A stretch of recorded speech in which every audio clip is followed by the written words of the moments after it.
16 ಕಾರಣ ಭಾವನೆ, 16 ಕಾರಣ ಭಾವನೆ. ಈ 16 ಕಾರಣ ಭಾವನೆಗಳಿಂದ ಏನು ಪ್ರಯೋಜನ ಮತ್ತು ಇದು ಯಾರಿಗಾಗುತ್ತೆ? ಈ 16 ಕಾರಣ ಭಾವನೆಗಳನ್ನು ಯಾರು ಭಾವಿಸ್ತಾರೆ ಅವ್ರಿಗೆ ತೀರ್ಥಂಕರ ಪ್ರಕೃತಿಯ ಬಂಧ ಆಗುತ್ತೆ. ಮುಂದಿನ ಜನ್ಮದಲ್ಲಿ ತೀರ್ಥಂಕರಾಗುವಂತಹ ಪುಣ್ಯ ಬಂಧ ಅವರಿಗೆ ಆಗುತ್ತೆ. ಅದು ಯಾರಿಗಾಗುತ್ತೆ? ಯಾವ ಜೀವಕ್ಕಾಗುತ್ತೆ? ಮನುಷ್ಯ ಜೀವಕ್ಕೆ ಆಗುತ್ತೆ. ಮನುಷ್ಯರಲ್ಲೂ ಯಾರಿಗಾಗುತ್ತೆ? ಯಾರು ಸರ್ವಸಂಗ ಪರಿಗ್ರಹ ತ್ಯಾಗವನ್ನು ಮಾಡಿ ಮುನಿಯಾಗಿದ್ದಾರೆ ಅವರು ಕೇವಲಿ ಭಗವಂತರ ಪಾದದಲ್ಲಿ ಕೂತ್ಕೊಂಡು ಅಥವಾ ಶ್ರುತಕೇವಲಿಗಳ ಪಾದದಲ್ಲಿ ಕೂತ್ಕೊಂಡು ಮೂರೂ ಜಗತ್ತಿನ ಜೀವಿಗಳಿಗೆ ಹೆಂಗೆ ಚಲೋ ಆಗುತ್ತೆ, ಅವಕ್ಕೆಲ್ಲ ಹೆಂಗೆ ಸುಖ ಆಗ್ಬೋದು, ಅವ್ರ ಕಷ್ಟ ಯಾವಾಗ ಹೆಂಗೆ ದೂರ ಆಗ್ಬೋದು ಅಂತ ಹೇಳಿ ಭಾವನಾ ಮಾಡ್ತಾರೆ, ಮೂರೂ ಲೋಕದ ಒಳ್ಳೇದಾಗಲಿ ಅಂತ. ಆ ಸಂದರ್ಭದಲ್ಲಿ ಕೇವಲಿ ಭಗವಂತರ ಹತ್ರ ಇವು ನಾವೆಲ್ಲ ಎಲ್ಲಿ ಕೂತಿದ್ದೀವಿ, ಅರಿಹಂತ ಭಗವಂತರ ಹತ್ರನೇ. ಆದರೆ ಇವರು ಮೂರ್ತಿ ಇದ್ದಾರೆ, ಸಾಕ್ಷಾತ್ ಅಲ್ಲ. ಆದರೆ 16 ಕಾರಣ ಭಾವನಾ ನಾವು ಬೆಳಗುತ್ತಾ ಇದ್ದೀವಿ. ಬಿಂಬದ ಮುಂದೆ ಕೂತ್ಕೊಂಡು ಪ್ರತಿಷ್ಠೆ ಆಗಿರೋ ಬಿಂಬದ ಮುಂದೆ ಕೂತ್ಕೊಂಡು ಬೆಳಗುತ್ತಾ ಇದ್ದೀವಿ. ಅವರು ಸಾಕ್ಷಾತ್ ಯಾರಿರ್ತಾರಲ್ಲ ಅವರ ಪಾದದಲ್ಲಿ ಕೂತ್ಕೊಂಡು ಅಂಥ ಭಾವನೆ ಮಾಡ್ತಾರೆ. ಈಗ ಮಹಾನ್ಸಾಗರ ಮುಂದೆ ಕೂತ್ಕೊಂಡು ನೀವು ಧರ್ಮ ಕೇಳಿದ ಹಾಗೆ ಅವ್ರ ಗುರುಗಳ ಚರಣದಲ್ಲಿ ಕೂತ್ಕೊಂಡು ಕೇವಲಿ ಜ್ಞಾನ ಆಗಿರುವಂಥ ಮುನಿಗಳ ಹತ್ರ ಕೂತ್ಕೊಂಡು ಅವ್ರೇನು ಮಾಡ್ತಾರೆ, ಅಲ್ಲಿ ಅವ್ರ ಸಾನ್ನಿಧ್ಯದಲ್ಲಿ ಅವ್ರ ಸಂಘದಲ್ಲಿದ್ದು ಅಂಥ ಭಾವನೆಯನ್ನು ಮಾಡ್ತಾರೆ. ಆಗ ಅವ್ರಿಗೆ ತೀರ್ಥಂಕರ ಪ್ರಕೃತಿ ಆಗುತ್ತೆ. ಒಂದು ಕಾಲದಲ್ಲಿ ನೆನ್ನೆ ಹೇಳಿ ಉತ್ಸರ್ಪಿಣಿ ಕಾಲ ಅವಸನ, ಒಂದು ಕಾಲಕ್ಕೆ ಒಂದು ಸಲ 24 ಜೀವಕ್ಕಾಗುತ್ತೆ ಅಂಥ ಪುಣ್ಯ. ಕರ್ಮಭೂಮಿಯ ಜೀವ ಆಗಬೇಕು, ಭೋಗಭೂಮಿನಲ್ಲಿ ಏನೂ ಮಾಡೋಕ್ಕಾಗಲ್ಲ. ಕರ್ಮಭೂಮಿನಲ್ಲಿ ಮೋಕ್ಷಕ್ಕೆ ಹೋಗುವಂಥ ಕಾಲ ಆಗಿರಬೇಕು. ಆ ಕಾಲದಲ್ಲಿ ಕೇವಲ 24 ಜೀವಗಳಿಗೆ ಮಾತ್ರ ತೀರ್ಥಂಕರ ಆಗುವಂಥ ಭಾಗ್ಯ ಸಿಗತ್ತೆ. ಅದು ಹೀಗೆ ಕೇವಲಿ ಭಗವಂತರ ಹತ್ರ ಅಥವಾ ಶ್ರುತಕೇವಲಿಗಳ ಹತ್ರ ಕೂತ್ಕೊಂಡು ಯಾವ ಜೀವ ಮುನಿಯಾಗಿ ಮೂರೂ ಲೋಕಕ್ಕೆ ಚಲೋ ಹೆಂಗಾಗುತ್ತೆ, ಎಷ್ಟೊಂದು ಕಷ್ಟಪಡ್ತಿದೆ ಈ ಜೀವಿಗಳು, ಇವುಗಳಿಗೆ ಯಾವಾಗ ಸುಖ ಆಗುತ್ತೆ, ಎಲ್ಲರೂ ಸುಖವಾಗಿರಲಿ ಅಂತ ಹೇಳಿ ಭಾವನಾ ಮಾಡ್ತಾರೆ. ಆಗ ಈ ತೀರ್ಥಂಕರ ಪ್ರಕೃತಿ ಬಂದಾಗತ್ತೆ. ಆ ಭಾವನೆಗಳೆಷ್ಟಿದೆಯಪ್ಪ ಅಂದರೆ 16 ಭಾವನೆ ಇದೆ. ಅದರಲ್ಲಿ ಮೊದಲನೇ ಭಾವನೆ ದರ್ಶನ ವಿಶುದ್ಧಿ ಭಾವನೆ. ಸಮ್ಯಕ್ ದರ್ಶನ ಗಟ್ಟಿ ಇರಬೇಕು. ಮೊದಲು ಈ 16 ಭಾವನೆ ಪೂಜೆ ಮಾಡುವಾಗ ಅರ್ಚನೆ ಬಂತು. 2 ಭಾವನೆ ಮಾಡೋಕ್ಕಾಗಲಿಲ್ಲ, 3 ಭಾವನೆ ಮಾಡೋಕ್ಕಾಗಲಿಲ್ಲ, ಏನೂ ನಾಶ ಎಲ್ಲ ಪೂರ 16 ಕಾರಣ ಬೆಳಗಿದಷ್ಟೇ ಪುಣ್ಯ ಸಿಗುತ್ತೆ. ಆದರೆ ಮೊದಲನೇದು ಬೆಳಗಲೇಬೇಕು. ದರ್ಶನ ವಿಶುದ್ಧಿ ಭಾವನಾ ಬೆಳಗಲೇಬೇಕು. ಅದನ್ನು ಬಿಟ್ಟು ಬಿಟ್ಟಿದ್ದನ್ನು ಬೆಳಗಿದೆ. ಹಾಗೆಯೇ ಸಮ್ಯಕ್ ದರ್ಶನ ಯಾರಿಗಿದೆ ಅವರಿಗೆ ದರ್ಶನ ವಿಶುದ್ಧಿ ಭಾವನಾ ಆಗುತ್ತೆ. ಆ ಸಮ್ಯಕ್ ದರ್ಶನದಲ್ಲಿ 25 ದೋಷ ಇದೆ, 8 ಅಂಗ ಇದೆ. ಅದೆಲ್ಲದನ್ನು ಪ್ರೀತಿ ಮಾಡೋದೇನು, ಅದು ದರ್ಶನ ವಿಶುದ್ಧಿ ಇದೆ. ವಿನಯ ಸಂಪನ್ನತ ಭಗವಂತ ಹೇಳಿರುವಂತಹ ಚಿನವಾಣಿಲಿ ಬಂದಿರುವಂಥ ಎಲ್ಲ ವಿಷಯಗಳನ್ನು ಖರೆ ಅಂತ ನಂಬೋದು, ಅದರಲ್ಲಿ ಹೆಂಗೆ ಹೇಳಿದಾರೋ ಹಾಗೆ ಅದಕ್ಕೆ ಗೌರವ ಕೊಡೋದು, ಅದೇನಿದೆ ವಿನಯ ಭಾವ ಇದೆ. ಹೀಗೆಲ್ಲ ಮಾಡ ಇವತ್ತಿನ ಭಾವನೆ ಯಾವುದು ಬಂದಿದೆ? ಅರ್ಹಂತ ಭಕ್ತಿ. ಅರ್ಹದ ಭಕ್ತಿ, ಅರ್ಹಂತ ಪರಮೇಶ್ವರಿಗಳು ಯಾರಾಗ್ತಾರೆ? ಯಾವ ಜೀವ ಮುನಿಯಾಗಿ ಹಿಂದಿನ ಜನ್ಮದಲ್ಲಿ ಘೋರ ತಪಸ್ಸನ್ನು ಮಾಡ್ತಾ ಕೇವಲಿ ಭಗವಂತರ ಮೂಲದಲ್ಲಿ ಅಥವಾ ಶ್ರುತ ಕೇವಲಿಗಳ ಪಾದದಲ್ಲಿ ಕೂತ್ಕೊಂಡು 16 ಭಾವನೆಯನ್ನು ಭಾವಿಸುತ್ತೆ, ಆ ಜೀವಕ್ಕೆ ತೀರ್ಥಂಕರ ಪ್ರಕೃತಿಯ ಬಂಧ. ಮುಂದಿನ ಜನ್ಮದಲ್ಲಿ ಆ ಜೀವ ತೀರ್ಥಂಕರ ಆಗಿ ಹುಟ್ಟುತ್ತೆ. ಮುಂದಿನ ಜನ್ಮದಲ್ಲಿ ಈಗಲೇ ಅಲ್ಲ, ಇಲ್ಲಿಂದ ಅದು ಸ್ವರ್ಗಕ್ಕೆ ಹೋಗುತ್ತೆ. ಸ್ವರ್ಗದಲ್ಲಿ ಆ ಪುಣ್ಯ ಎಲ್ಲ ಎಷ್ಟು ದಿನ ಉಪವಾಸ ಮಾಡ್ತಿದ್ದಾರೆ, ಏಕಾಶನ ಮಾಡ್ತೀರೆ, ಮನೆ ಮೇಲೆ ಮನೆ ಕಟ್ತಾರೆ, ಅರ್ವಿ ಹಾಕ್ಕೊಳ್ಳಲ್ಲ. ಎಂಥ ಚಳಿ ಬರಲಿ, ಬಿಸಿಲಿರಲಿ, ಗಾಳಿ ಇರಲಿ, ಎಂಥದಿರಲಿ ಅಷ್ಟೆಲ್ಲ ತಪಸ್ಸು ಮಾಡಿದಾರಲ್ಲ, ಅದು ಪುಣ್ಯ ಎಲ್ಲ ಅನುಭವಿಸ್ಲೇಬೇಕು. ಸ್ವರ್ಗಕ್ಕೆ ಹೋಗಿ ನೀ ಬೇಡ ಅಂದರೂ ಸಿಗುತ್ತೆ. ಮತ್ತು ಅಲ್ಲ ಅಷ್ಟೊಂದು ಆಯಸ್ಸಿದ್ದಿರೋ ಅಷ್ಟು ವರ್ಷ ಹೆಂಗಿರೋದು. ಈಗ ಇವತ್ತು ಎಷ್ಟು ದಿನ ಆಯಿತು? 6 ದಿನ. ಚಲೋ ದಿನಗಳು ಹೆಂಗೆ ಹೋಗುತ್ತೋ ಗೊತ್ತಾಗಲ್ಲ, ಹಾಗಲ್ಲ? ಈ 6 ದಿನ ಹೆಂಗೆ ಬೆಳೆದ್ವಿ, ಹೆಂಗೆ ಕಳೀತು ಗೊತ್ತಾಗಲಿಲ್ಲ. ಹಾಗೆ ಆ ಸುಖದ ದಿನಗಳು ಸ್ವರ್ಗದಲ್ಲಿ 33,000 ಇದ್ರೂ 33 ನಿಮಿಷದ ಹಂಗೆ ಕಳೆದು ಹೋಗ್ಬಿಡುತ್ತೆ, ಗೊತ್ತಾಗಲ್ಲ. ಯಾಕೆಂದರೆ ಸುಖದ ಸಮಯ ಇದೆ. ಸುಖದ ದಿನಗಳು ಅದೇ ಒಂಚೂರು ತಲೆನೋವಾಗಲಿ 1 ತಾಸು 1 ವರ್ಷ ಆದಂಗೆ ಆಗತ್ತೆ. ಹಾಂ, ಯಾರೂ ಬರಲಿಲ್ಲ, ನಂಗೊಂದು ಸ್ಟ್ರಾಂಗಾಗಿ ಚಹಾ ಮಾಡಿಕೊಟ್ಟಿದ್ದೆ, ಚಲೋ ಇತ್ತು, ಭಾಳ ತಲೆ ನೋಯಿಸ್ತಿದೆ, ಹಾಂ, ಒಂಚೂರ ವಿಕ್ಸ ಏನೋ ತಂದು ಒಂಚೂರು ಹಚ್ಚಿದ್ದು ಚಲೋ ಇತ್ತು, ನನ್ನ ಮಗಳು ಬಂದಿದ್ದೆ, ನನ್ನ ತಲೆ ಚೆನ್ನಾಗಿ ಮಸಾಜ್ ಮಾಡೋಳು. ಎಷ್ಟೆಲ್ಲ ವಿಕಲ್ಪ ಆಗುತ್ತೆ. ಆ 1 ತಾಸು 1 ವರ್ಷಕ್ಕಿಂತಲೂ ದೊಡ್ಡದಾಗತ್ತೆ. ನೋವಲ್ಲಿ ಸಮಯ ಭಾಳ ಅನಿಸುತ್ತೆ, ಆದರೆ ಸುಖ ಇದ್ದಾಗ ಟೈಮ್ ಹೆಂಗೆ ಹೋತಂತ ಗೊತ್ತಾಗಲ್ಲ. ಹಾಗೆ ಆ ಸ್ವರ್ಗದಲ್ಲಿನ ಸಾಗರೋಪಮ ಆಯಸ್ಸು ಕೂಡ ಹೆಂಗೆ ಹೋಯ್ತಂತ ಗೊತ್ತಾಗಲ್ಲ. ಮತ್ತು ಅಲ್ಲಿ ಆ ಸುಖವನ್ನು ಅನುಭವಿಸಿ ಮತ್ತೆ ಬಂದು ಮನುಷ್ಯರಾಗಿ ಹುಟ್ಟಿ, ಅದರಲ್ಲೂ ಮುನಿ ದೀಕ್ಷಾ ತಗೊಳ್ಳೋಕ್ಕೆ ಯೋಗ್ಯವಾದಂತಹ ಎಲ್ಲ ರಾಜಕುಲ, ನಿರೋಗಿಯಾದ ಶರೀರ, ಮೋಕ್ಷಕ್ಕೆ ಹೋಗ್ಬೇಕಂದ್ರೆ ವಜ್ರ ಋಷಭ ನಾರಾಚ ಸಂಹನನ, ಆಂಜನೇಯ, ಹನುಮಂತ, ಗೊತ್ತು ಅವನ ಬಗ್ಗೆ ಕತೆ ಹೇಳಿರಬೇಕು ಮಹಾರಾಜಿ ಭಾಳ ಸಲ. ಹಾಂ, ಅವನು ಹುಟ್ಟಿದ ಕೂಸನ್ನ ಕರ್ಕೊಂಡು ಊರಿಗೆ ಹೋಗ್ತಾ ಇದ್ದ. ಅವನ ಸೋದ್ರ ಮಾವ ಕಾಡಲ್ಲಿ ಹಡಗ್ಲು ಗುಹೆ ಒಳಗಡೆ. ಆಕಸ್ಮಿಕವಾಗಿ ಅವನ ಬಂದ ದಾರಿಲಿ, ವಿದ್ಯಾಧರ ಎಲ್ಲೋ ಹೋಗ್ತಿದ್ದವನು ಬಂದು ನೋಡ್ತಾನೆ, ಎಲ್ಲ ಪರಿಚಯ ಮಾಡ್ಕೊಂಡು, ಓ ನನ್ನ ತಂಗಿ ಮಗಳು ಅಂತ ಗೊತ್ತಾಗತ್ತೆ. ನಿಂಗೆ ಇಂಥ ಕಷ್ಟ ಬಂತು, ನಡಿ ನಮ್ಮೂರಿಗೆ ಹೋಗೋಣ, ಯಾರು ಸವಾಸನ ಬೇಡ ಕರ್ಕೊಂಡು ಹೋಗ್ತಿದ್ರು. ಮೇಲೆ ಏರಿದ ತಕ್ಷಣ ಆ ಹುಟ್ಟಿದ ಕೂಸು ಜಿಗದು ಬಿಡ್ತು. ವಿಮಾನದಿಂದ ಜಿಗದ್ರಿ ಹುಟ್ಟಿದ ಕೂಸು ಏನಾಗುತ್ತೆ? ಬದುಕುತ್ತಾ? ಇಲ್ಲ. ಅವಳು ಗೊಳು ಅಂತಾಳೆ, ಇಷ್ಟು ಕಷ್ಟಪಟ್ಟು ಕಾಡಾಗಿ ಬಂದು ಇದನ್ನು ತಿನ್ಕೊಂಡು ಗುಹೆ ಒಳಗೆ ಇಷ್ಟೆಲ್ಲ ಕಷ್ಟಪಟ್ಟು ನಾನು ಹಡಿದ್ನಿ, ಇವಾಗ ಇದನ್ನೂ ದೇವ್ರು ಕಿತ್ಕೊಂಡ್ಬಿಟ್ನಲ್ಲ. ನೀವು ಹಾಗೆ ಹೇಳೋದಲ್ಲ ಅಂತ ಹೇಳ್ತೀನ. ಅವಳು ಹಾಗೆ ಹತ್ಕೊಂಡು ಕೆಳಗಿಳಿದ್ಲು. ಬಂದು ನೋಡಿದ್ರೆ ಒಂದು ದೊಡ್ಡ ಕಲ್ಲು ಬಂಡೆ ಮೇಲೆ ಇತ್ತು ಮಗು ನಗ್ತಾ ಇತ್ತು. ಕಲ್ಲು ಬಂಡೆ ಪುಡಿ ಆಗಿತ್ತು. ಯಾಕೆ? ವಜ್ರ, ಅದ್ರ ಶರೀರ ಹೇಗಿರುತ್ತೆ, ಅದೇ ಜನ್ಮದಿಂದ ಮೋಕ್ಷಕ್ಕೆ ಹೋಗುವಂಥ ಜೀವದ ಶರೀರ ವಜ್ರಮಯವಾಗಿರುತ್ತೆ. ಅಷ್ಟು ಗಟ್ಟಿ ಶರೀರ ಇರೋದ್ರಿಂದಲೇ ಅವರು 1 ವರ್ಷ ಬಾಹುಬಲಿ ಸ್ವಾಮಿ ತಪಸ್ ಮಾಡೋಕ್ಕಾಯ್ತು, 6 ತಿಂಗಳು ತಪಸ್ ಮಾಡೋಕ್ಕಾಯ್ತು ಅವರಿಗೆ. ಹನುಮಂತ ಏನಿದ್ದಾನೆ 19ನೇ ಕಾಮದೇವ ಇದ್ದಾನೆ. ಬಾಹುಬಲಿ ಸ್ವಾಮಿ ಎಷ್ಟು ಸುಂದರಿದ್ರು ಅಷ್ಟೇ ಸುಂದರಿದ್ದ ಹನುಮಂತನೂ ಕೂಡ. 24 ಜನ ಕಾಮದೇವ ಇರ್ತಾರೆ ಒಂದು ಕಾಲಕ್ಕೆ.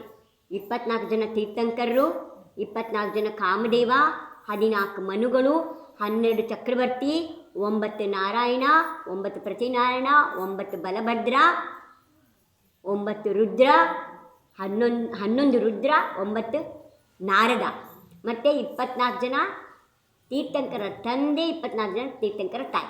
ಒಟ್ಟು 168 ಜನ ಮಹಾಪುರುಷರಿರ್ತಾರೆ ಒಂದು ಕಾಲಕ್ಕೆ. 63 ಜನ ಶಲಾಕ ಪುರುಷರಿರ್ತಾರೆ. ಯಾರ್ಯಾರು? ತೀರ್ಥಂಕರರು 24 ಜನ, 12 ಜನ ಚಕ್ರವರ್ತಿ, 9 ಬಲರಾಮ, 9 ನಾರಾಯಣ, 9 ಚರಣ. 24ಕ್ಕೆ 12 ಕೂಡಿಸಿ, 24 12 36 ಆಯಿತು. 36ಕ್ಕೆ 9 ಕೂಡಿಸಿ 45 ಆಯಿತಾ. 45ಕ್ಕೆ 9 ಕೂಡಿಸಿ ನಾರಾಯಣ 54 ಆಯಿತು. 54ಕ್ಕೆ 9 ಕೂಡಿಸಿ ಪ್ರತಿನಾರಾಯಣನ 63. ಇವರು 63 ಶಲಾಕ ಪುರುಷ. ಇವರು ಇಷ್ಟೇ ಇರ್ತಾರೆ, ಇವರಲ್ಲಿ ಹೆಚ್ಚು ಕಡಿಮೆ ಆಗಲ್ಲ. ಇವತ್ತು ಹುಂಡಾವಸತ್ನಿ ಕಾಲದ ಈಗೇನು ನಾರದ ರುದ್ರರ ಕತೆ ಬರುತ್ತೆ, ಇದು ಎಲ್ಲ ಕಾಲದಲ್ಲೂ ಇರಲ್ಲ. ಇವರು ಈ ಹುಂಡಾವಸರ್ಪಿಣಿ ಕಾಲದಲ್ಲಿ ಮಾತ್ರ ಆಗ್ತಾರೆ ಅಂತ ಹೇಳ್ತಾರೆ. ಎಲ್ಲ ಮಹಾಪುರುಷರು ಇದಾಯಿತು. ಇವ್ರುಗಳದ್ದೆಲ್ಲ ಏನಾಗುತ್ತೆ, ಅದರಲ್ಲಿ ಬಹಳ ಪುಣ್ಯದಿಂದ ಸಿಗುವಂಥ ಅತ್ಯಂತ ಉತ್ಕೃಷ್ಟ ಪುಣ್ಯ ಯಾವುದಪ್ಪ ಅಂದರೆ ತೀರ್ಥಂಕರ ಪ್ರಕೃತಿ. ಅದು ಎಲ್ರಿಗೂ ಆಗಲ್ಲ, ಕರ್ಮಭೂಮಿನಲ್ಲೇ ಆಗುತ್ತೆ. ಕರ್ಮಭೂಮಿನಲ್ಲೂ ಮೋಕ್ಷಕ್ಕೆ ಹೋಗುವಂಥ ಆವಾಗ ಏನು ಸಿಗುತ್ತೆ, ಆ ಶಕ್ತಿ ಹೇಗಿರುತ್ತೆ, ಅದೇ ಜನ್ಮ ಮೋಕ್ಷಕ್ಕೆ ಹೋಗುವಂಥ ಜೀವದಲ್ಲಿ ವಜ್ರ ಋಷಭ ನಾರಾಚ ಸಂಹನನ ಅಂತ ಶಕ್ತಿ ಅಂತ ಶಕ್ತಿ ಇರುತ್ತೆ. ಈಗ ನೀವು ಕಲ್ಲು ಗಿಲ್ಲು ಎಲ್ಲ ಕಟ್ ಮಾಡ್ತೀರಲ್ಲ, ಇನ್ನು ಕಬ್ಬಿಣ ಚಕ್ರದಲ್ಲಿ ಕಟ್ ಮಾಡ್ತೀರಾ? ಆ ಚಕ್ರದ ಸುತ್ತ ವಜ್ರದ ಲೇಪ ಆಗಿರುತ್ತಂತೆ, ಅದರಿಂದ ಅದು ಕಟ್ ಮಾಡುತ್ತೆ. ಹಾಗೆ ಕಬ್ಬಿಣ ಗಾಳಿ ತೊಗೊಂಡೋಗಿ ಕಟ್ ಮಾಡಿ ಯಾವುದು ಕಟ್ಟಾಗಲ್ಲ, ವಜ್ರದ ಲೇಪ ಆಗಿರುತ್ತೆ ಅದು. ಆ ವಜ್ರದ ಲೇಪ ಎಲ್ಲಿವರೆಗಿದೆ ಅಷ್ಟರವರೆಗೆ ಅಷ್ಟೇ ಕಟ್ ಮಾಡುತ್ತೆ, ಮತ್ತು ಅದಕ್ಕೆ ಲೇಪ ಮಾಡಿಸ್ಬೇಕು. ಯಾವುದು ಕಲ್ಲನ್ನು ಕಟ್ ಮಾಡುತ್ತಲ್ಲ, ಪರ್ವತ ಪುಡಿ ಮಾಡುವಂಥದ್ದು ಅಂಥದ್ರಲ್ಲಿ ಹನುಮಾನ್ ಕೆಳಗಡೆ ಬಿದ್ದಾಗ ಏನಾಯಿತು, ಹುಟ್ಟಿದವನು. ಅದಕ್ಕೆ ಅವನಿಗೆ ಶ್ರೀಶೈಲ ಅಂತ ಹೆಸರಿಡ್ತಾರೆ. ಶೈಲ ಅಂದರೆ ಬೆಟ್ಟ, ಕಲ್ಲು, ಅದನ್ನು ಪುಡಿ ಮಾಡಿದವನು ಅಂತೇಳಿ ಶ್ರೀಶೈಲ ಅಂತ ಹೆಸರಿಡ್ತಾರೆ. ಅಂಥ ಶಕ್ತಿಯನ್ನು ಪಡ್ಕೊಂಡು ಆ ಜೀವ ಮತ್ತೆ ಮನುಷ್ಯನಾಗಿ ಹುಟ್ಟುತ್ತೆ. ಆಮೇಲೆ ತೀರ್ಥಂಕರ ಆಗುವಂಥ ಜೀವಕ್ಕೆ ಹುಟ್ಟುವಾಗಲೇ ಮತಿ, ಶ್ರುತ, ಅವಧಿ ಅಂತ ಜ್ಞಾನ, 3 ಜ್ಞಾನ. ಅಲ್ಲಿ ಸ್ವರ್ಗದಿಂದ ಬರೋಕ್ಕೆ 6 ತಿಂಗಳಿದೆ ಅನ್ಬೇಕಾರೇನೆ ಯಾವ ಅವನ ಹೊಟ್ಟೆಯಲ್ಲಿ ಅವನು ಬರೋನಿದ್ದಾನೆ ಅದು ಇಂದ್ರಂಗೆ ಗೊತ್ತಾಗುತ್ತೆ. ಅವಾಗ ಬಂದು ನಗರವನ್ನು ಸೃಷ್ಟಿ ಮಾಡಿ ಎಲ್ಲವುದು ಬಂಗಾರದ ಮನೆಗಳು ಇದು ಎಲ್ಲ ಮಾಡಿ ನಗರದ ಮಧ್ಯದಲ್ಲಿ ದೊಡ್ಡ ಅರಮನೆಯನ್ನು ಮಾಡಿ ಎಲ್ಲವುದು ಬೆಳ್ಳಿ ಬಂಗಾರ ಮುತ್ತು ರತ್ನಗಳಿದ್ದೆ ಎಲ್ಲ ರಚನೆ ಮಾಡಿ, ಮತ್ತೇನು ಅವನ ಹೊಟ್ಟೆಗೆ ಬರೋಕ್ಕೆ 6 ತಿಂಗಳು ಮುಂಚೆಯಿಂದ ಒಂದು ದಿನಕ್ಕೆ ಒಂದು ಹೊತ್ತಿಗೆ 3.5 ಕೋಟಿ ರತ್ನಗಳ ವೃಷ್ಟಿ ಮಾಡ್ತಾನೆ ಅವನ ಮನೆ ಅಂಗಳದಾಗ. ತೀರ್ಥಂಕರ ಆಗುವಂಥ ಜೀವ ಯಾವ ಊರಾಗ ಹುಟ್ಟುತ್ತೆ, ಯಾವ ಮನೆ ಅಲ್ಲಿ ಬಡತನ ಇರೋದಿಲ್ಲ. ಒಂದು ರತ್ನ ಇದ್ದರೆ ಅದೇ ಕೋಟಿ ಬೆಲೆ ಬಾಳೋದು. ಅಂಥದ್ದು ಒಂದು ಹೊತ್ತಿಗೆ 3.5 ಕೋಟಿ ಅಂದರೆ 4 ಹೊತ್ತು ಆಗುತ್ತೆ. ಬೆಳಗ್ಗೆ, ಮಧ್ಯಾಹ್ನ, ಸಂಜೆ ಮತ್ತು ರಾತ್ರಿ, ನಡುರಾತ್ರಿ 4 ಹೊತ್ತಂದರೆ 14 ಕೋಟಿ ರತ್ನ ಒಂದು ದಿನಕ್ಕೆ. 6 ತಿಂಗಳು ಅಷ್ಟೇ ಅಲ್ಲ, ಗರ್ಭಕ್ಕೆ ಬಂದಮೇಲೆ ಅವನು ಹುಟ್ಟೋ ಮಟ್ಟ 15 ತಿಂಗಳು ರತ್ನ ವೃಷ್ಟಿ ಆಗುತ್ತೆ. ಗರ್ಭಕ್ಕೆ ಬಂದ ತಕ್ಷಣ ಬಂದ ತಂದೆ ತಾಯಿನ ಪೂಜೆ ಮಾಡಿ ದೇವತೆಗಳನ್ನು ಕರ್ಕೊಂಬರ್ತಾರೆ ಸೇವೆ ಮಾಡೋಕ್ಕೆ. ಯಾರನ್ನ?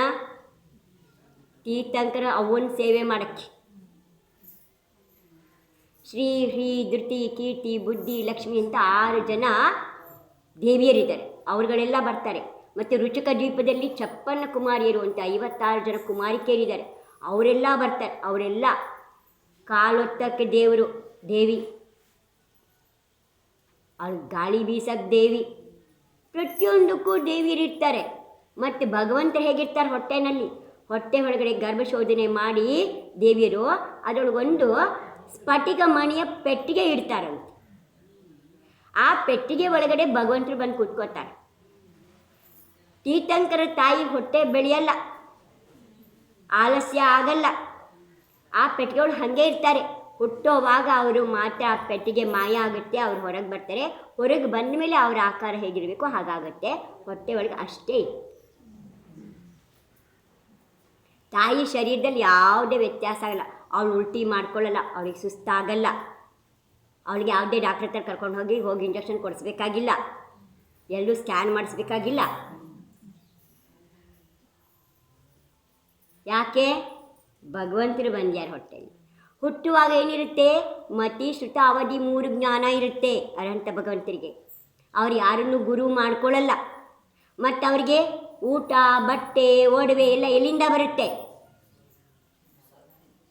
ಸ್ವರ್ಗದಲ್ಲಿ 23ನೇ ಪಟಲ ಇದೆ. ಮೊದಲನೇ ಸ್ವರ್ಗದಲ್ಲಿ ಸೌಧರ್ಮಿನ ಸೌಧ, ಅಲ್ಲಿ ಒಂದು ದೊಡ್ಡ ಮಾನಸ್ತಂಭದ ಮೇಲೆ ಒಂದು ದೊಡ್ಡ ಪೆಟ್ಟಿಗೆ ಇದೆಯಂತೆ.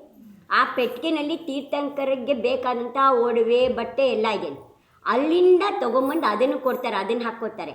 ಇಲ್ಲಿ ನಾವು ಹೊಲಿದ ಬಟ್ಟೆಯನ್ನು ಹಾಕ್ಕೊಳ್ಳಲ್ಲ, ಅವರು ನಾವು ಮಾಡಿಸಿದ ಒಡವೆ ಹಾಕ್ಕೊಳ್ಳಲ್ಲ. ಮತ್ತು ಊಟ ಅವನ ಹಾಲು ಕುಡಿಯಲ್ಲ. ಅವನ ಬಟ್ಟಲ್ಲಿ ಇಂದ್ರ ಏನು ಮಾಡಿರ್ತಾನೆ, ಅಮೃತನ ಸ್ಥಾಪನೆ ಮಾಡಿ ಹೋಗಿರ್ತಾನೆ. ಆ ಬಟ್ಟನ್ನು ಚೀಪ್ತಾ ಅವ್ರು ದೊಡ್ಡವರಾಗ್ತಾರೆ. ದೊಡ್ಡವ್ರು ಆದಮೇಲೂ ಕೂಡ ದೇವತೆಗಳೇ ಊಟ ತಂದು ಕೊಡ್ತಾರೆ, ನಾವು ಮಾಡಿದ ಅಡುಗೆ ಊಟ ಮಾಡಿ. ಮತ್ತು ಯಾವಾಗ ಊಟ ಮಾಡ್ತಾರೆ? ದೀಕ್ಷಾ ತಗೊಂಡ ಮೇಲೆ ತೋರಿಸ್ಕೊಡ್ಬೇಕಲ್ಲ ಆಹಾರಕ್ಕೆ ಹೆಂಗೆ ಹೋಗಬೇಕು ಅಂತ ಮುನಿಗಳಿಗೆ, ಅದ್ರ ಸಲುವಾಗಿ ಬರ್ತಾರೆ. ಆವಾಗ ಆಹಾರ ತಗೋ.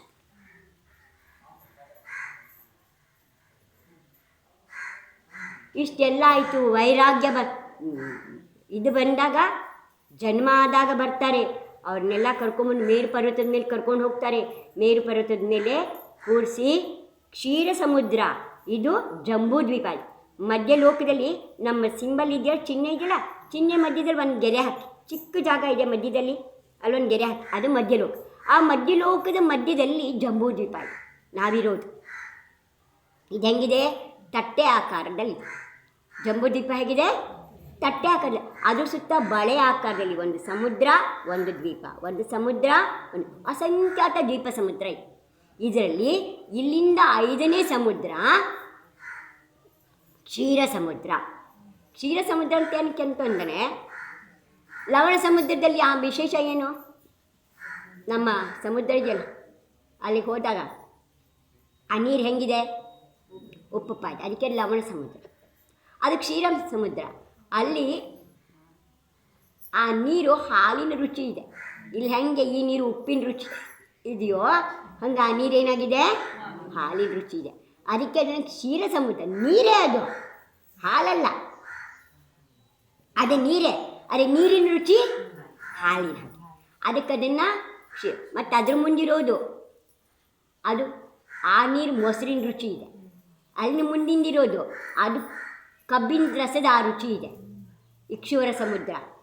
ಹೀಗೆ ಆ ಕ್ಷೀರ ಸಮುದ್ರಕ್ಕೆ ಮೇರು ಪರ್ವತದಿಂದ ಸಾಲು ನಿಂತ್ಕೋತಾರಂತೆ, 2 ಸಾಲಲ್ಲಿ.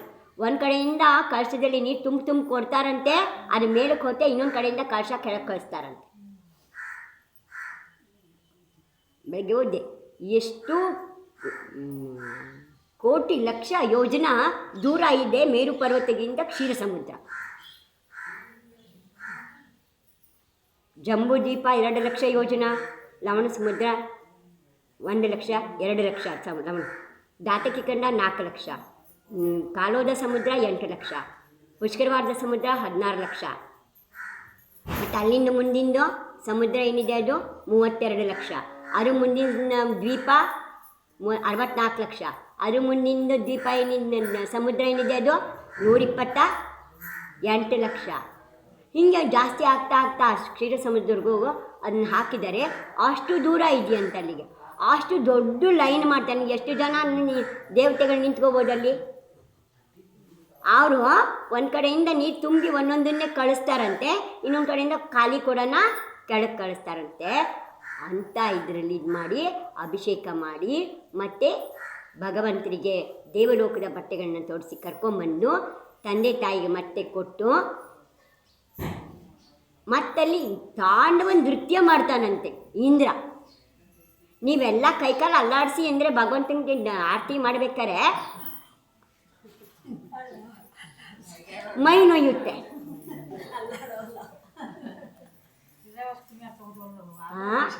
ಆದರೆ ಏನು ಮಾಡ್ತಾನೆ ಇಂದ್ರ? ತಾಂಡವ ನೃತ್ಯ ಮಾಡಿ ಸಂಭ್ರಮ ಮಾಡಿ ಹೋಗ್ತಾನೆ. ಮತ್ತು ಇದಾಯಿತು, ಅವ್ರಿಗೆ ವೈರಾಗ್ಯ ಬಂತು ದೊಡ್ಡವರಾಗಿ. ಆವಾಗ ಏನು ಮಾಡ್ತಾರೆ? ಮತ್ತೆ ದೇವತೆಗಳು ಬರ್ತಾರೆ. ಯಾರ್ಯಾರು? ಭವನ್ವಾಸಿ, ವೆಂತರ್ವಾಸಿ, ಜ್ಯೋತಿಷ್ವಾಸಿ, ಕಲ್ಪವಾಸಿ ಎಲ್ಲರೂ ಬರ್ತಾರೆ. ಕೋಟಿ ಕೋಟಿ ದೇವತೆಗಳು ಬರ್ತಾರೆ. ಎಲ್ಲ ಬಂದು ಅಲ್ಲಿಂದ ಪಲ್ಲಕ್ಕಿ ತರ್ತಾರೆ. ಆ ಪಲ್ಲಕ್ಕಿಲಿ ಕೂರಿಸ್ಕೊಂಡು ಅವ್ರು ಯಾವ ವನದಲ್ಲಿ ದೀಕ್ಷಾ ತಗೊಂಡ್ರೆ ಅಲ್ಲಿಗೆ ಕರ್ಕೊಂಡು ಹೋಗ್ತಾರೆ. ಬಂಗಾರದ ಪಲ್ಲಕ್ಕಿ, ಮುತ್ತು ರತ್ನಗಳಿಂದ ಮಾಡಿರುವಂಥದ್ದು ಕರ್ಕೊಂಡು ಹೋಗ್ತಾರೆ. ಅಲ್ಲಿ ನಮಸ್ಸಿದ್ದೇವೆ, ಯಾಕೆಂದರೆ ಅರಿಹಂತ ಸಾಧು ಪರಮೇಷ್ಠಿ, ಉಪಾಧ್ಯಾಯ ಪರಮೇಷ್ಠಿ, ಆಚಾರ್ಯ ಪರಮೇಷ್ಠಿ, ಅರಂತ ಪರಮೇಷ್ಠಿ, ಸಿದ್ಧ ಪರಮೇಷ್ಠಿ. ಸಿದ್ಧ ಪರಮೇಷ್ಠಿ ಮೇಲಿದ್ದಾರೆ, ಅರಂತ ಪರಮೇಷ್ಠಿ ಆದಮೇಲೆ ಸಿದ್ಧ ಪರಮೇಷ್ಠಿ ಆಗ್ತಾರೆ. ಸಾಧು ಆಗದಲ್ಲಿ ಅರಂತ ಪರಮೇಷ್ಠಿ ಆಗೋಕ್ಕಾಗಲ್ಲ, ಮೊದಲೇ ಸಾಧು ಆಗಿರ್ತಾರೆ. ಅದರಿಂದ ಅವ್ರು ಯಾರ್ದು ಹೆಸರು ತೊಗೊಳ್ಳಲ್ಲ. ಇವರೇ ಅರಂತ ಪರಮೇಷ್ಠಿ ಇದ್ದಾರೆ, ಇವ್ರ ಹೆಸರು ತೊಗೊಳ್ಳಲ್ಲ. ಇನ್ನೇನು ಆಗಬೇಕಾಗಿದೆ? ಸಿದ್ಧರಾಗಬೇಕು. ಅದನ್ನ ಸಿದ್ಧ ಪರಮೇಷ್ಠಿ ಹೆಸರು ತಗೋತಾರೆ. ನಮಸ್ಸಿದ್ದೇವ್ಯ ಅಂತ ಹೇಳಿ ಕೇಶರು ಅಂತ ಮಾಡ್ಕೋತಾರೆ. ಆಮೇಲೆ ಅವರು ಇದಾಗ್ತಾರೆ. ಇದಾಯಿತು. ತಪಸ್ಸಿನಿಂದ, ಘೋರ ತಪಸ್ಸಿನಿಂದ 4 ಘಾತೀಯ ಕರ್ಮಗಳನ್ನು ನಾಶ ಮಾಡಿ ಕೇವಲ ಜ್ಞಾನ ಮಾಡ್ಕೋತಾರೆ. ಅವಾಗ ಮತ್ತೆ ಬರ್ತಾರೆ. ಮತ್ತೇನು ಮಾಡ್ತಾರೆ? ಅವಾಗ ಸಮೂಹಸರಣ ರಚನೆ ಮಾಡ್ತಾರೆ.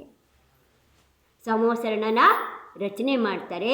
ಮತ್ತು ಆ ಪೀಠದಲ್ಲಿ ಬಹಳ ಇದೆ, ಅಷ್ಟೆಲ್ಲ ಹೇಳೋಕ್ಕೆ ಭಾಳ ಟೈಮ್ ಬೇಕಾ? ಆಗಲ್ಲ.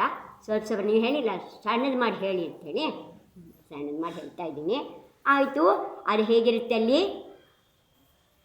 ಕೇವಲ ಜ್ಞಾನ ಆದ ತಕ್ಷಣ 4 ಕರ್ಮಗಳನ್ನಾಗಿದ್ದ ತಕ್ಷಣ ಭೂಮಿಯಿಂದ 5,000 ಧನುಷ್ ಮೇಲೆ ಹೋಗಿ ನಿಂತ್ಕೋತಾರಂತೆ ಆಕಾಶದಲ್ಲಿ ಭಗವಂತ. ಮುನಿಯಾದ ಜೀವ ಯಾವಾಗ 4 ಕರ್ಮಗಳನ್ನು ನಾಶ ಮಾಡುತ್ತೆ, ಘಾತೀಯ ಕರ್ಮಗಳನ್ನ, ಅವಾಗೇನಾಗುತ್ತೆ? ಭೂಮಿಯಿಂದ ಶರೀರ ಎದ್ದು 5,000 ಯೋಜನ, ಒಂದು ಧನುಷ್ಯ, ಒಂದು ಧನುಷ್ಯಕ್ಕೆ 6 ಬಿಲ್ಲು. ಧನುಷ್ಯ ಅಂದರೆ ಬಿಲ್ಲು, 6 ಅಡಿಗೆ ಒಂದು ಬಿಲ್ಲು. ಎಷ್ಟು? 6 ಅಡಿಗೆ ಒಂದು ಬಿಲ್ಲು ಅಂತ 5,000 ಅಡಿ, 5,000 ಬಿಲ್ ಎತ್ತರದಲ್ಲಿ ಆಕಾಶದಲ್ಲಿ ಹೋಗಿ ಭಗವಂತನ ನಿಂತ್ಕೋತ. ಅಲ್ಲಿಗೆ ಬಂದು ಏನು ಮಾಡ್ತಾರೆ? ಹೋದ್ಸಲ ನಿಮ್ಮ ಬಸ್ತಿನಲ್ಲಿ ಪೆಂಡಾಲೆಲ್ಲ ಹಾಕಿದ್ರಿಲ್ಲ, ಮತ್ತು ಇದನ್ನೆಲ್ಲ ಮಾಡಿದ್ರೇನೇನ, ಎಷ್ಟೆಲ್ಲ ಅಲಂಕಾರ ಮಾಡಿದ್ರಿ, ಏನೇನೆಲ್ಲ ಮಾಡಿದ್ರಲ್ಲ. ಯಾಕೆ ಮಾಡಿದ್ರಿ? ಮಹಾರಾಜರು ಬಂದಿದ್ದಾರೆ ಅಂತ. ಹಾಗೆ ಭಗವಂತರಿಗೆ ಕೇವಲ ಜ್ಞಾನ ಆದಾಗ ಅವರು ಬಂದು ಅಲ್ಲಿ ಸಭೆ ಮಾಡ್ತಾರೆ, ಸಭೆಯನ್ನು ರಚನೆ ಮಾಡ್ತಾರೆ. ಅದರಲ್ಲಿ ಜಾತ್ರೆ ಆಯಿತು ಅಂತಂದರೆ ಟ್ಯಾಂಕ್ ಹಾಕೋರು ಜಾಸ್ತಿ ಇರ್ತಾರಲ್ಲ, ತಿನ್ನೋ ಪದಾರ್ಥ, ಆಟ ಆಡಿಸೋರು, ಅದು ಕೊಡೋರು ಇದು ಕೊಡೋರು ಎಲ್ಲ ಭಾಳ ಇರ್ತಾರಲ್ಲ. ಹಂಗೆ ಅಲ್ಲೂ ಕೂಡ ಮೊದಲಿಂದ ಒಂದಷ್ಟು ಎಲ್ಲವುದು 8 ಭೂಮಿ ಎಲ್ಲ ಹಾಗೆ ಇರುತ್ತೆ. 8ನೇ ಭೂಮಿನಲ್ಲಿ ಭಗವಂತರ ಗಂಧಕುಟಿ ಇರುತ್ತೆ. ಆ ಗಂಧಕುಟಿನಲ್ಲಿ 12 ಕೋಣೆಗಳಿರುತ್ತೆ. 4 ದಿಕ್ಕಿದೆ, 4 ದಿಕ್ಕಿಗೂ 4 ಬಾಗಿಲಿದೆ, ಇದು ದಾರಿ ಇದೆ. ಆ 4 ದಾರಿನಲ್ಲಿ ಒಂದೊಂದು ಮಾನಸ್ತಂಭ ಇದೆ. ಪೂರ್ವ ದಿಕ್ಕಿಂದ ಉತ್ತರ ದಿಕ್ಕು ಮಧ್ಯದಲ್ಲಿ 2 ಮಾನಸ್ತಂಭ ದಾರಿ ಮಧ್ಯದಲ್ಲಿ ಏನು ಜಾಗ ಇದೆಯಲ್ಲ, ಅಲ್ಲಿ 3 ಕೋಣೆ ಇದೆ. ಈ ಕಡೆಗೆ 3 ಕೋಣೆ ಇದೆ, ಈ ಕಡೆಗೆ 3, ಈ ಕಡೆ 3, ಒಟ್ಟು ಎಷ್ಟಾಯಿತು? 3 4 12. ಆ ಒಂದೊಂದು ಕೋಣೆ ಮಧ್ಯದಲ್ಲಿ ಸ್ಫಟಿಕ ಮಣಿಯ ಗೋಡೆ ಇದೆಯಂತ. ಇಂಥ ಗೋಡೆ? ಸ್ಫಟಿಕ ಮಣಿಯ ಗೋಡೆ. ಆ ದಾರಿಯ ಮಧ್ಯದಲ್ಲಿ ಹೀಗೆ ಮಾನಸ್ತಂಭ ಹೇಗಿದೆಯೋ ಹಾಗೆ ಎತ್ತರವಾದ ಇದನ್ನು ಗಂಧಕುಟಿ ಇರುತ್ತೆ. ಆ ಪೀಠದ ಮೇಲೆ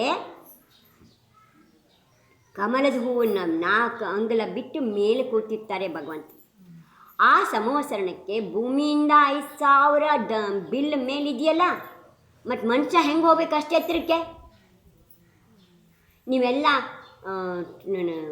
ಇದರಲ್ಲಿ ಏರೋಪ್ಲೇನಲ್ಲಿ, ರೈಲಲ್ಲಿ ಎಲ್ಲ ಹೋದವ್ರಿಗೆ ದೊಡ್ಡ ದೊಡ್ಡ ಸ್ಟೇಷನಲ್ಲಿ ಇಳಿಯೋಕ್ಕೆ ಒಂದು ಕಾಲಿಟ್ಟು ಸಾಕು, ಸೀದಾ ತಗೊಂಡೋಗಿ ಕೆಳಗಿಳಿಸುತ್ತಲ್ಲ, ಅಂಥದ್ದಿದೆಯಲ್ಲ ಎಲಿವೇಟರ್ಸ್, ಆ ಥರ ಇರುತ್ತೆ. 4 ದಿಕ್ಕಲ್ಲಿ 20,000 ಮೆಟ್ಟಿಲುಗಳಿರುವಂತಹ ನಿಚ್ಚಣಿಗೆ ಇದೆ. ಸಂವತ್ಸರಣಕ್ಕೂ ಏನಿದೆ? ಎಷ್ಟು? 20,000 ಮೆಟ್ಲಿದೆ. ಯಾವಾಗ ಹತ್ತಬೇಕಾ? ಅವ್ವ ನನ್ನ ಕೈಲೇನು ಆಗಲ್ಲ ಬಿಡ. ಆರೇನ ಇಲ್ಲ, ಅಲ್ಲಿ ಭಕ್ತ ಹೋಗಿ ಮೊದಲನೇ ಮೆಟ್ಲಲ್ಲಿ ಕಾಲಿಟ್ಟ ತಕ್ಷಣ ಅವನನ್ನು ಕಣ್ಣು ಮುಚ್ಚಿ ಕಂಡುಬಿಡೋದ್ರಲ್ಲಿ ಅದಕ್ಕೆ ಕರ್ಕೊಂಡು ಹೋಗಿ ಮೇಲ್ತ 48 ನಿಮಿಷನೂ ಆಗಲ್ಲ ನಿಮ್ಮನ್ನು ಅದು ಒಯ್ದ ಮೇಲೆ ಬಿಡೋದಕ್ಕೆ. 48 ನಿಮಿಷದಲ್ಲಿ 20,000 ಮೆಟ್ಲನ್ನು ಕರ್ಕೊಂಡು ಹೋಗಿ ಭಗವಂತನ ಹತ್ತಿರ ಸಂವತ್ಸರಣದಲ್ಲಿ ನಿಮ್ಮನ್ನು ಬಿಟ್ಟು ಬಿಡುತ್ತೆ. ಅಲ್ಲಿ ಭವ್ಯ ಜೀವಿಗಳೆಲ್ಲ ಗಂಧಕುಟಿ ಒಳಗೆ ಹೋಗ್ತಾರೆ, ಮಿಕ್ಕವರೆಲ್ಲ ಹೊರಗಡೆ ಏನೇನೋ ಇರುತ್ತೆ, ಸರೋವರ ಇರುತ್ತೆ, ಹೂತೋಟ ಇರುತ್ತೆ, ಗಾರ್ಡನ್ ಇರುತ್ತೆ, ಅಲ್ಲಿ ಜಾರು ಬಂಡೆ ಇರುತ್ತೆ, ಎಲ್ಲ ಕಡೆ ಆಟ ಆಡ್ಕೊಂಡು ಹೊರಗಡೆ ಕುಣಿದು ವಾಪಸ್ ಬರ್ತಾರೆ. ಭವ್ಯ ಜೀವಿ ಮಾತ್ರ ಭಗವಂತರ ಹತ್ರ ಹೋಗಿ ಗಂಧಕುಟಿ ಒಳಗೆ ಹೋಗಿ ಕೂತ್ಕೊಂಡು ತಮ್ಮ ಸ್ಥಾನದಲ್ಲಿ ಅಲ್ಲಿ ಮೊದಲನೇ ಕೋಣೆಯಲ್ಲಿ ಮುನಿಗಳಿರ್ತಾರೆ, 2ನೇ ಕೋಣೆಯಲ್ಲಿ ಕಲ್ಪವಾಸಿ ದೇವಿಯರಿರ್ತಾರೆ, 3ನೇ ಕೋಣೆಯಲ್ಲಿ ಆರಿಕಾ ಮಾತಾಜಿ ಮತ್ತು ಶ್ರಾವಿಕ್ಯರಿರ್ತಾರೆ, 4ನೇ ಕೋಣೆಯಲ್ಲಿ ಈ ಕಡೆಗೆ ಬಂದ ತಕ್ಷಣ ಜ್ಯೋತಿಷ್ಕವಾಸಿ ದೇವಿಯರು, ಭವನವಾಸಿ ದೇವಿಯರು, ವೆಂತರವಾಸಿ ದೇವಿಯರು ಇರ್ತಾರೆ. ಅದಾದಮೇಲೆ ವೆಂತರವಾಸಿ ದೇವ, ಭವನವಾಸಿ ದೇವ, ಜ್ಯೋತಿಷ್ವಾಸಿ ದೇವ 9 ಆಗೋಯ್ತು. ಈ ಕಡೆ 10ನೇ ಕೋಣೆಯಲ್ಲಿ ಕಲ್ಪವಾಸಿ ದೇವ ಇರ್ತಾರೆ.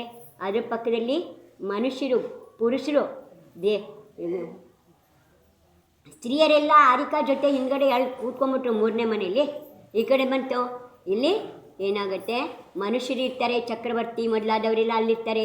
12ನೇ ಮನೆಯಲ್ಲಿ ಎಲ್ಲ ರೀತಿಯ ಪ್ರಾಣಿಗಳು ಅಲ್ಲಿಗೆ ಬಂದಿರುತ್ತೆ. ಸಮೋಸರಣದಲ್ಲಿ ಏನಿಲ್ಲ, ಸಾವಾಗಲ್ಲ, ರೋಗ ಇಲ್ಲ. ಕುರುಡ ಅಕಸ್ಮಾತ್ ಅಲ್ಲಿಗೆ ಹೋಗ್ಬಿಟ್ಟ ಅಂದರೆ ಅವನಿಗೆ ಕಣ್ಣು ಕಾಣುತ್ತೆ, ಕುಂಟ ಹೋದರೆ ಕಾಲು ಬರುತ್ತೆ, ಬಾಯಿ ಬರ್ದವನು ಹೋದರೆ ಮಾತಾಡ್ತಾನವನಲ್ಲಿ. ಹೀಗೆ ಎಲ್ಲ ಕೂಡ ಒಳ್ಳೆಯದಾಗುತ್ತಲ್ಲಿ, ನಿರೋಗಿ ಆಗುತ್ತಾರೆ. ರೋಗಿಗಳೇ ಹೋಗಿದ್ರು ಎಲ್ಲ ಅಲ್ಲಿ ನಿರೋಗಿಗಳಾಗ್ತಾರೆ. ಅಂತಹ ಸಮೋಸರಣದಲ್ಲಿ ಇದು ಮಾಡ್ತಾರೆ. ಅಂತಹ ಭಾಗ್ಯವನ್ನು ಪಡೆದವರು ಆಮೇಲೆ ಸಮೋಸರಣವನ್ನು ತ್ಯಾಗ ಮಾಡಿ ಭಗವಂತರು ಏನು ಮಾಡ್ತಾರೆ, ಧ್ಯಾನದಲ್ಲಿ ಕುಳಿತು ಉಳಿದ 4 ಕರ್ಮಗಳನ್ನು ನಾಶ ಮಾಡಿ ಸಿದ್ಧ ಪರಮೇಷ್ಠಿ ಆಗ್ತಾರೆ, ನಿರ್ವಾಣವನ್ನು ಪಡ್ಕೋತಾರೆ. ನಿರ್ವಾಣ ಪಡ್ಕೊಂಡಾಗ ಕೂದಲು ಮತ್ತು ಉಗುರು ಮಾತ್ರ ಉಳಿದಿರುತ್ತದೆ, ಮಿಕ್ಕೆಲ್ಲವುದು ಕೂಡ ಕರ್ಪೂರದ ಹಾಗೆ ಕರಗಿ, ಕರ್ಪೂರ ಹಚ್ಚಿದರೆ ನೋಡಿದ್ದೀರಿ, ಕರ್ಪೂರ ಹಾಗೆ ಕರ್ಗಿ ಹೋಗುತ್ತೆ. ಭಾಳ ಕರ್ರನಿಗೆ ಒಂಚೂರು ಕೆಳಗಡೆ ಉಳಿದಿರುತ್ತೆ. ಹಾಗೆ ಕೂದಲು ಮತ್ತು ಉಗುರು ಮಾತ್ರ ಉಳಿಯುತ್ತಂತೆ. ಅದನ್ನು ಅಗ್ನಿ ದೇವತೆಗಳು ಬಂದು ತಮ್ಮ ಕಿರೀಟದಲ್ಲಿರೋ ರತ್ನದ ಮಣಿಯ ಕಿರಣದಿಂದ ಅದನ್ನು ಅಗ್ನಿಸ್ಪರ್ಶ ಮಾಡ್ತಾರೆ, ಸಂಸ್ಕಾರ ಮಾಡ್ತಾರೆ. ಮತ್ತು ಗರ್ಭ ಕಲ್ಯಾಣ ಆಗುತ್ತೆ, ಜನ್ಮ ಕಲ್ಯಾಣ ಆಗುತ್ತೆ, ದೀಕ್ಷಾ ಕಲ್ಯಾಣ ಆಗುತ್ತೆ, ಕೇವಲ ಜ್ಞಾನ ಕಲ್ಯಾಣ ಆಗುತ್ತೆ, ನಿರ್ವಾಣ ಕಲ್ಯಾಣ ಆಗುತ್ತೆ. ಹೀಗೆ 5 ಕಲ್ಯಾಣಕಗಳಾಗುತ್ತೆ. ಯಾರಿಗೆ? ಅರ್ಹಂತ ಪರಮೇಷ್ಠಿಗೆ. ಇಂಥ ಅರ್ಹಂತ ಪರಮೇಷ್ಠಿಯ ಭಕ್ತಿಯನ್ನು ಮಾಡೋ ಅಂಥ ಜೀವನ ಕೂಡ ಅರ್ಹಂತರಾಗುತ್ತಾರೋ ಬಿಡ್ತಾರೆ. ಯಾಕೆಂದರೆ ಅರ್ಹಂತರು 24 ಜನ ಆಗುತ್ತಾರೆ. ಇನ್ನು 16 ಭಾವನೆ ಕಾರಣ ಭಾವನೆನ ಎಲ್ಲರೂ ಪೂಜೆ ಮಾಡ್ಬೋದು, ಆದರೆ ಬಂಧ ಮಾಡ್ಕೊಳ್ಳೋಕ್ಕೆ ಎಲ್ರಿಗೂ ಅಂಥ ಭಾಗ್ಯ ಇಲ್ಲ. ಯಾಕೆಂದರೆ ಆ ಪರಮಾಣು ಪುಣ್ಯ ಪರಮಾಣು ಅಷ್ಟೇ ಇದೆ ಅಂತ ಕಾಣುತ್ತೆ. ಆದರೆ ಕೇವಲಿ ಭಗವಂತರು ಅನಂತಾನಂತ ಕೇಳಿಬೇಕಂತಿದೆ. ನೀವು ಶಿಖರ್ಜಿಗೆ ಹೋಗ್ದವ್ರಿಗೆ ಎಲ್ಲರಿಗೂ ಹೋಗ್ತಾರೆ, ಒಂದೊಂದು ಕೂಟದಲ್ಲೂ ಎಷ್ಟೆಷ್ಟು ಕೋಟಿ ಮುನಿಗಳು ಮೋಕ್ಷಕ್ಕೆ ಹೋಗಿದ್ದಾರೆ ಅಂತ ಹೇಳ್ತಾರಲ್ಲ. ಮೋಕ್ಷಕ್ಕೆ ನಾವು ಎಲ್ಲರೂ ಹೋಗ್ಬೋದು ಪ್ರಯತ್ನ ಮಾಡಿ, ಆದರೆ ಎಲ್ಲರೂ ತೀರ್ಥಂಕರಾಗಕ್ಕಾಗಲ್ಲ. ಯಾರು ತೀರ್ಥಂಕರ ಪ್ರಕೃತಿನ ಕಟ್ಕೊಂಡು ಮೋಕ್ಷಕ್ಕೆ ಹೋದರೆ ಅವರನ್ನು ಅರಿಹಂತ ಅಂತ ಕರೀತಾರೆ, ಮಿಕ್ಕವರನ್ನು ಜಿನ ಅಂತ ಕರೀತಾರೆ. ಜಿನೆ. ಹೀಗೆ ಇವತ್ತು ನಾವು ಅವರ ಭಕ್ತಿಯನ್ನು ಪೂಜೆಯನ್ನು ಮಾಡಿದ್ವಿ. ಅವರನ್ನು ಸ್ಮರಣೆ ಮಾಡ್ತಾ ಅವರನ್ನು ಪೂಜೆ ಮಾಡೋರು ಯಾರಿದ್ದಾರೆ ಅವರು ಕೂಡ ಮುಂದೊಂದು ದಿನ ಭಗವಂತರಾಗ್ತಾರೆ ಅಂತ ಹೇಳ್ತಾರೆ. ಅಂತಹ ಅರ್ಹತ್ ಭಕ್ತಿ ಭಾವನಾಕ್ಕೆ ಜೈ ಜೈ.